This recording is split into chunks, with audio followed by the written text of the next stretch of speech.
৭ লাখ ফিলিস্তিনি উৎখাত, জায়নিজমের নৃশংস ইতিহাস ফাঁস। কারা এই ৫ প্রকারের ইহুদি? যে কারণে নেতানিয়াহুর ভাষণ করা হয়েছিল বয়কট, জানা গেল কূটনীতিকদের আসল ওয়াকআউট কারণ। নবীর নামে স্লোগান, অতঃপর লাঠিচার্জ। মণিপুর, কাশ্মীর এবং লাদাখের পর এবার উত্তরপ্রদেশ। কি হচ্ছে ভারতে? আসসালামু আলাইকুম। এতক্ষণ দেখছিলেন শিরোনাম, এবারে বিস্তারিত।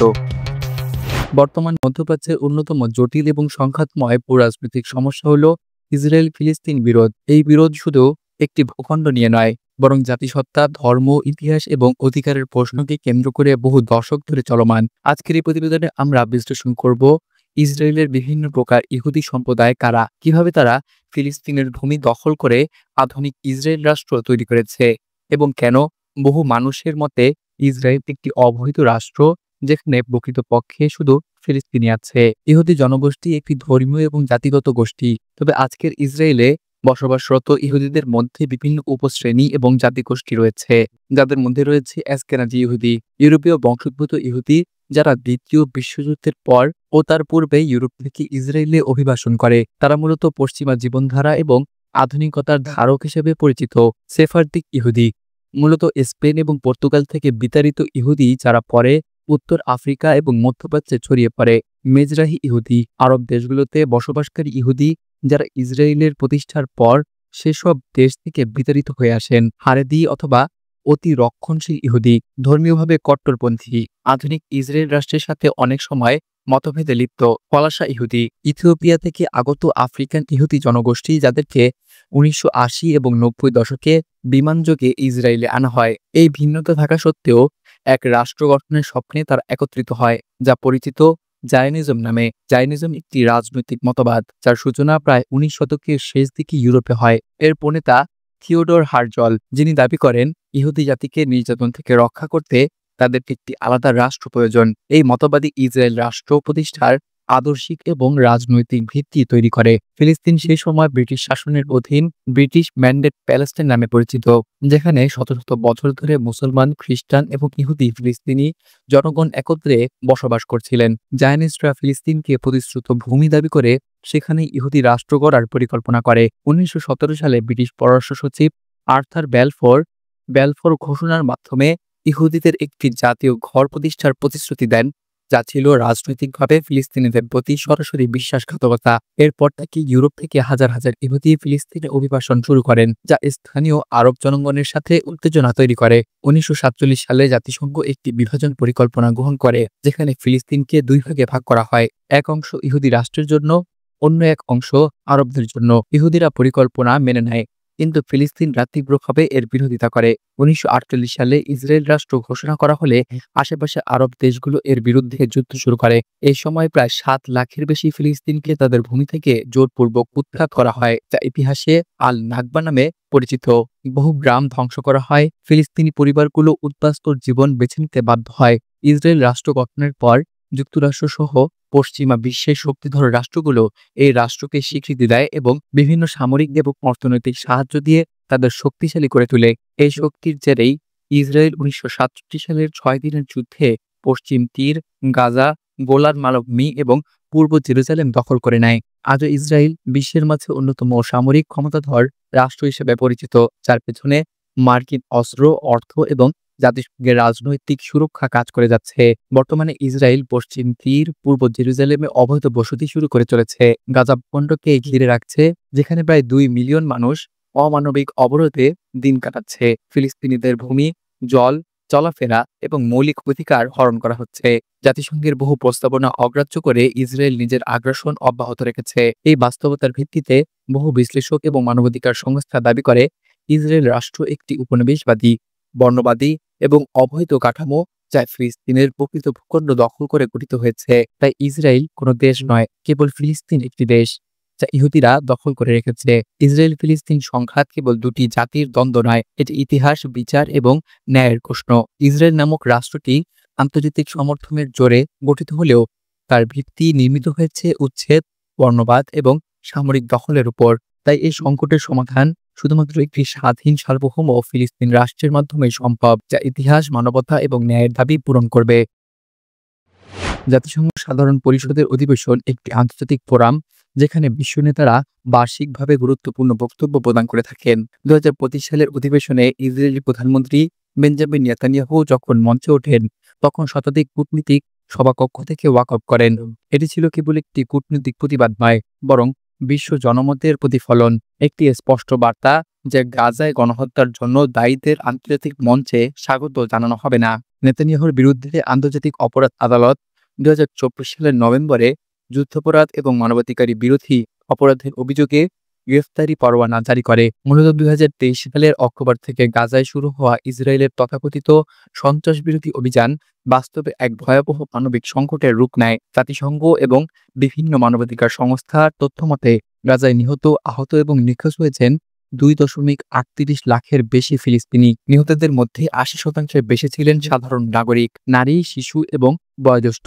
গাজার আবাসিক ভবন, হাসপাতাল, স্কুল এবং জরুরি সেবাসমূহ ব্যাপকভাবে ধ্বংসপ্রাপ্ত হয়েছে। এই পরিপ্রেক্ষিতে ফিলিস্তিনি কর্তৃপক্ষ বিশ্ব নেতাদের কাছে আহ্বান জানায় নেতানিয়াহুর ভাষণ যেন বর্জন করা হয়। নেতানিয়াহুর ভাষণের সময় অনেক কূটনীতিক প্রতিবাদের প্রতীক হিসেবে হঠাৎ করেই সভাকক্ষ ত্যাগ করেন। এতে আন্তর্জাতিক গণমাধ্যম এবং রাজনৈতিক বিশ্লেষকদের দৃষ্টি কেন্দ্রীভূত হয়। ব্রাজিলের প্রতিনিধি দল ঐতিহ্যবাহী ফিলিস্তিনি ক্যাফিয়াহ পরে উপস্থিত ছিলেন, যা একটি শক্তিশালী রাজনৈতিক বার্তা। মার্কিন প্রতিনিধি দল করতালির মাধ্যমে নেতানিয়াহুকে সমর্থন জানালেও ইউরোপ, ল্যাটিন আমেরিকা, আফ্রিকা এবং এশিয়ার বেশ কয়েকটি রাষ্ট্র ওয়াকআউটে অংশগ্রহণ করে। এই ঘটনাটি কেবল জাতিসংঘে নয়, গণমাধ্যম এবং সামাজিক যোগাযোগ মাধ্যমেও আলোচনার কেন্দ্রবিন্দুতে পরিণত হয়। ইসরায়েল কর্তৃক পরিচালিত সামরিক অভিযান গাজাকে এক প্রকার ধ্বংসস্তূপে পরিণত করেছে। একাধিক সূত্রে উঠে এসেছে প্রায় 90% আবাসিক ভবন ধ্বংস অথবা অচল অবস্থায়। অধিকাংশ মানুষ কমপক্ষে একবার গৃহহীন হয়েছেন। খাদ্য এবং পানি ও ঔষধের সংকট ভয়াবহ পর্যায়ে পৌঁছেছে। জাতিসংঘ এই অবস্থা উল্লেখ করেছে গণহত্যার মতো মানবিক বিপর্যয় হিসেবে। এই মানবিক বিপর্যয়ের দায়ভার রাজনৈতিক নেতৃত্বের উপর চাপিয়ে দিতে বিশ্ব সম্প্রদায় মুখ খুলেছে। 2024 সালে আন্তর্জাতিক অপরাধ আদালত কর্তৃক বেঞ্জামিন নেতানিয়াহুর বিরুদ্ধে গ্রেপ্তারি পরোয়ানা জারি একটি যুগান্তকারী ঘটনা। এই পরোয়ানায় বলা হয়, নেতানিয়াহু এবং তার সামরিক নেতৃত্ব সচেতনভাবে সাধারণ মানুষকে লক্ষ্যবস্তুতে পরিণত করেছেন। খাদ্য, ঔষধ এবং পানি সরবরাহে বাধা দিয়ে ইচ্ছাকৃতভাবে জনগণের বেঁচে থাকার অধিকার লঙ্ঘন করা হয়েছে। এসব অপরাধ আন্তর্জাতিক আইনে যুদ্ধাপরাধ এবং মানবতা বিরোধী অপরাধ হিসেবে গণ্য। এটি প্রমাণ করে বিশ্ব সম্প্রদায় এখন ইসরায়েলি রাষ্ট্রনেতাদের আইনের আওতায় আনতে আগ্রহী। বিশ্বের ইতিহাসে অনেকবার কূটনৈতিক ওয়াকআউট দেখা গেছে, তবে নেতানিয়াহুর ভাষণের সময়কার ঘটনাটি ছিল একটি অভূতপূর্ব এবং সাহসী পদক্ষেপ। এটি বোঝায় ফিলিস্তিনি জনগণের পক্ষে বিশ্বে সহানুভূতি বৃদ্ধি পেয়েছে। ইসরায়েল আর আগের মতো অনিয়ন্ত্রিত নীতির মাধ্যমে ছাড় পাবে না। গণহত্যার বিরুদ্ধে বিশ্ব রাজনীতিতে আন্তর্জাতিক জনমতের গুরুত্ব বেড়েছে। যদিও যুক্তরাষ্ট্র এখনও ইসরায়েলের পাশে অবস্থান করছে, তবে অনেক আমেরিকান নাগরিক, আইন প্রণেতা এবং প্রগতিশীল গোষ্ঠী নেতানিয়াহুর নীতির তীব্র সমালোচনা করেছেন। বিশ্লেষকরা বলছেন, মার্কিন সমর্থন অব্যাহত থাকলে মধ্যপ্রাচ্যে শান্তি স্থাপন অসম্ভব। আন্তর্জাতিক অপরাধ আদালত যদি পরোয়ানা কার্যকর করতে চায়, তাহলে মার্কিন রাজনৈতিক প্রভাব রোধ করা জরুরি। নেতানিয়াহুর ভাষণ বয়কট কেবল একটি কূটনৈতিক বার্তা নয়, বরং এটি একটি আন্তর্জাতিক বিবেকের জাগরণ। ফিলিস্তিনি জনগণের প্রতি সহানুভূতি এবং সমর্থন বিশ্বব্যাপী ছড়িয়ে পড়েছে। গাজায় সংঘটিত গণহত্যা এবং মানবাধিকার লঙ্ঘনের বিরুদ্ধে সোচ্চার হওয়া এখন কেবল রাজনৈতিক নয়, মানবিক দায়িত্ব। বিশ্ব সম্প্রদায়ের এই প্রতিবাদ যদি অব্যাহত থাকে, তবে একদিন হয়তো সত্যি দেখা যাবে যুদ্ধ অপরাধীরা নয়, ন্যায় বিচার পাবে বিশ্ব মঞ্চের জায়গা। ইসলামে মহানবী হযরত মুহাম্মদ সাল্লাল্লাহু আলাইহি সাল্লামকে ভালোবাসা ঈমানের অংশ। আই লাভ মুহাম্মদ মূলত সে আবেগের প্রকাশভঙ্গি যা বিভিন্ন ধর্মীয় উৎসব অথবা শোভাযাত্রায় ব্যবহৃত হয়। এটি বিশ্বব্যাপী মুসলমানদের কাছে একটি শান্তিপূর্ণ এবং হৃদয়গ্রাহী বার্তা হিসেবে বিবেচিত। তবে ভারতে এই স্লোগান ঘিরে শুরু হয় বিতর্ক। যখন কানপুরে ঈদ মিলাদুন নবী উপলক্ষে এই শোভাযাত্রায় তাঁবুর উপর এই বাক্যটি লিখে প্রদর্শিত করা হয় এবং পুলিশ তা সরিয়ে ফেলে। 4 সেপ্টেম্বর 2025 উত্তরপ্রদেশের কানপুরে ঈদে মিলাদুন নবীর শোভাযাত্রায় আই লাভ মোহাম্মদ লেখা একটি পোস্টার পুলিশের নির্দেশে সরিয়ে ফেলা হয়। পুলিশ দাবি করে তাঁবুটি রাস্তায় বসানো ছিল, যা অনুমতি ছাড়া করা হয়েছিল। অথচ মুসলিম সম্প্রদায়ের বক্তব্য ছিল তারা কেবল ধর্মীয় ভালোবাসা প্রকাশ করেছিল, কোনো উস্কানি অথবা রাজনৈতিক উদ্দেশ্য সেখানে ছিলই না। এই ঘটনাকে কেন্দ্র করে কানপুর পুলিশ ৯ জনের নাম উল্লেখ করে এবং ১৫ জন অজ্ঞাত ব্যক্তির বিরুদ্ধে এফআইআর দায়ের করে। এখান থেকে দেশজুড়ে ছড়িয়ে পড়ে বিক্ষোভের আগুন। ২৬ সেপ্টেম্বর শুক্রবার উত্তরপ্রদেশের বারেলিতে মাওলানা তৌকির রাজার নেতৃত্বে ইসলামিয়া ময়দানে এক বিশাল প্রতিবাদ সমাবেশ অনুষ্ঠিত হয়। এই জামায়াতে হাজার হাজার মানুষ আই লাভ মোহাম্মদ স্লোগান নিয়ে উপস্থিত হন।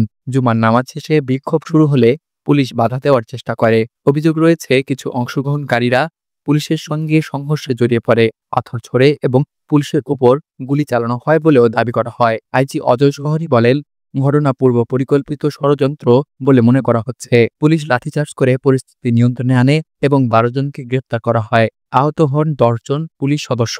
বারেলির ঘটনাকে কেন্দ্র করে উত্তেজনা ছড়িয়ে পড়ে মৌ এবং বাগপাত জেলাতেও। মৌ জেলায় নামাজ শেষে বিক্ষোভ শুরু হলে পুলিশের বাধায় সংঘর্ষ হয় এবং লাঠিচার্জ শুরু করা হয়। বাগপাতে অনুমতি ছাড়াই শোভাযাত্রা বের করা হলে পুলিশের সঙ্গে সংঘর্ষ হয়। ২ জনের বিরুদ্ধে মামলা এবং ১৫০ জন অজ্ঞাত ব্যক্তির নামে এফআইআর দায়ের করা হয়। এই ইস্যুতে ভারতের ২ ধর্মীয় গোষ্ঠীর মধ্যে পাল্টাপাল্টি অভিযোগ সামনে আসছে।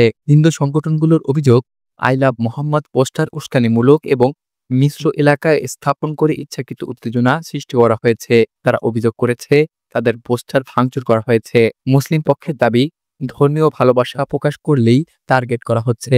মুসলিমদের বিরুদ্ধে এফআইআর, গ্রেফতার, কিন্তু হিন্দু সংগঠনদের ছাড়। এই পরিস্থিতি সামাজিক মাধ্যমে তীব্র আলোড়ন তোলে। আই লাভ মোহাম্মদ হ্যাশট্যাগে লাখ লাখ মানুষ পোস্ট করতে থাকেন। এই আন্দোলনের প্রতি বিভিন্ন রাজনৈতিক দলের অবস্থান ছিল ভিন্ন। আসাউদ্দিন আওসি বলেন, কেউ যদি আই লাভ ইউ বলতে পারে, তবে আই লাভ মোহাম্মদ বললে সমস্যা কোথায়? এটি মুসলমানদের সামাজিকভাবে বয়কটের একটি পরিকল্পিত কৌশল। অখিলেশ যাদব পুলিশের লাঠিচার্জের সমালোচনা করে বলেন, সরকার পরিচালিত হয় সদিচ্ছা এবং সম্প্রতির মাধ্যমে, লাঠিচার্জ দিয়ে নয়। এছাড়াও অন্যান্য বামপন্থী ও সংখ্যালঘু অধিকার কর্মীরা এই ঘটনাগুলোর তীব্র প্রতিবাদ জানিয়েছেন। বর্তমান পরিস্থিতি আমাদের মনে করিয়ে দেয়, প্রতিটি সম্প্রদায়ের ধর্মীয় অনুভূতির প্রতি সম্মান দেখানো এবং আইন প্রয়োগে সমতা বজায় রাখা গণতন্ত্রের মৌলিক শর্ত। অন্যথায় ধর্মীয় বিভাজন ও সামাজিক উত্তেজনা ভারতীয় সমাজকে বারবার অস্থির করে তুলবে। আই লাভ মোহাম্মদ স্লোগান থেকে শুরু হওয়া প্রতিবাদ আন্দোলন ভারতের রাজনৈতিক, ধর্মীয় এবং সামাজিক ব্যবস্থার ভেতরের অসাম্য এবং দ্বৈত আচরণকে উন্মোচন করেছে। যেখানে একটি ধর্মীয় স্লোগানও বিভাজনের ইন্ধন হয়ে উঠতে পারে, যেখানে শাসক এবং প্রশাসনের দায়িত্ব আরও ভারসাম্যপূর্ণ হওয়া উচিত ছিল।